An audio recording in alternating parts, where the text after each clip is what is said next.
Hi hello ನಮಸ್ಕಾರ. ಇನ್ನೇನು women's IPL start ಆಗುತ್ತೆ. ನಮ್ಮ ಒಂದು RCBಯ ಕ್ಯಾಪ್ಟನ್ ಆಗಿರುವಂತಹ ಸ್ಮೃತಿ ಮಂದಾನ ಅವರು ತಮ್ಮ ಒಂದು ಪ್ರೆಸ್ ಕಾನ್ಫರೆನ್ಸ್ನಲ್ಲಿ ಈ ಸಲ ಕಪ್ ನಮ್ಮದೇ ಅಂತ ಹೇಳ್ಕೊಂಡಿದ್ದಾರೆ. ಯಾಕಪ್ಪ ಅಂತಂದರೆ ಬೆಂಗಳೂರು ತುಂಬ ವರ್ಷಗಳಿಂದ ಒಂದು ಕಪ್ಪನ್ನು ಗೆದ್ದೇ ಇಲ್ಲ, ಈ ಸಲ ಒಂದು ಕಪ್ಪನ್ನು ನಾನು ಗೆಲ್ಲಿಸ್ಕೊಡ್ತೀನಿ ಅಂತ ಸ್ಮೃತಿ ಮಂದಾನ ಅವರು ತಮ್ಮ ಒಂದು ಪ್ರೆಸ್ ಕಾನ್ಫರೆನ್ಸ್ನಲ್ಲಿ ಹೇಳ್ಕೊಂಡಿದ್ದಾರೆ. ಯಾವ ರೀತಿಯಾಗಿ ಹೇಳ್ಕೊಂಡಿದ್ದಾರೆ ಅನ್ನೋದನ್ನ ತಿಳ್ಕೊಂಬರೋಣ. ಅದಕ್ಕಿಂತ ಮುಂಚೆಗೆ ನಮ್ಮ ಯೂಟ್ಯೂಬ್ ಚಾನಲ್ ಸಬ್ಸ್ಕ್ರೈಬ್ ಆಗಿಲ್ಲ ಅಂದರೆ ಇಲ್ಲೇ ಸಬ್ಸ್ಕ್ರೈಬ್ ಮಾಡ್ಕೊಳ್ಳಿ. ಹಾಗೆ ಈ ಒಂದು ವಿಡಿಯೋಗೆ ಲೈಕನ್ನು ಕೊಡಿ.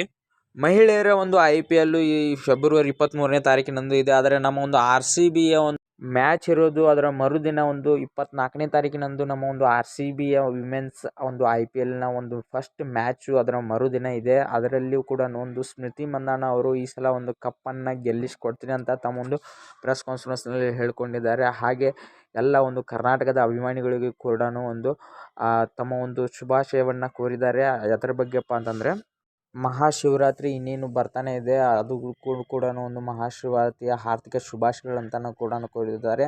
ಹಾಗೆ ಮಹಾದೇವನ ಒಂದು ಆಶೀರ್ವಾದ ನಮ್ಮ ಒಂದು RCBಯ ಮೇಲೆ ಇದೆ. ಈ ಸಲ ಒಂದು ಕಪ್ಪು ನಾವೇನೇ ಗೆಲ್ತೇವೆ ಅಂತ ತಮ್ಮ ಒಂದು ಪ್ರೆಸ್ ಕಾನ್ಫರೆನ್ಸ್ನಲ್ಲಿ ಹೇಳ್ಕೊಂಡಿದ್ದಾರೆ ಸ್ಮೃತಿ ಮಂದಾನ ಅವರು. ಹಾಗೆ ಇದೇ ರೀತಿ IPLಗಳ ನ್ಯೂ ಅಪ್ಡೇಟ್ಗಳಿಗೆ ಯಾರು ಯೂಟ್ಯೂಬ್ ಚಾನಲ್ ಸಬ್ಸ್ಕ್ರೈಬ್ ಆಗಿಲ್ಲ ಅಂದರೆ ಇಲ್ಲಿ ಸಬ್ಸ್ಕ್ರೈಬ್ ಮಾಡ್ಕೊಳ್ಳಿ. ಹಾಗೆ ಈ ಒಂದು ವಿಡಿಯೋಗೆ ಲೈಕನ್ನು ಕೊಡಿ. ಹಾಗೆ ಇನ್ನೊಂದು RCBಯ ಕ್ಯಾಪ್ಟನ್ ಆಗಿರೋದಕ್ಕೆ ನನಗೆ ತುಂಬಾ ಖುಷಿ ಆಗ್ತಾ ಇದೆ. ವಿಮೆನ್ಸ್ IPLನಲ್ಲಿ ಒಂದು ಒಳ್ಳೆಯ ಪ್ರದರ್ಶನ ನೀಡ್ತೇವೆ, ಹಾಗೆ ನಮ್ಮ ಒಂದು ತಂಡವನ್ನು ನಾನು ಒಳ್ಳೆಯ ರೀತಿಯಲ್ಲಿ ನಡೆಸ್ತೀನಿ ಅಂತ ತಮ್ಮ ಒಂದು press conference ಹೇಳ್ಕೊಂಡಿದ್ದಾರೆ.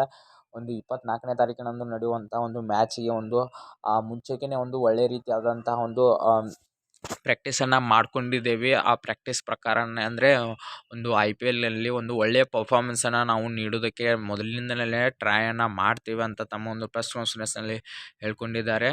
Thank you so much friends. ವಿಡಿಯೋನ ಇಲ್ಲಿಗೆ ಮುಗಿಸ್ತಾ ಇದ್ದೇನೆ. ಈ ಒಂದು ವಿಡಿಯೋ ಬಗ್ಗೆ ತಮಗೆ ಅನ್ನಿಸ್ತು ಅನ್ನೋದನ್ನು ಲೈಕ್ ಮತ್ತು ಕಮೆಂಟನ್ನು ಮಾಡೋದನ್ನು ಮರೆಯೋದಕ್ಕೆ ಹೋಗಬೇಡಿ.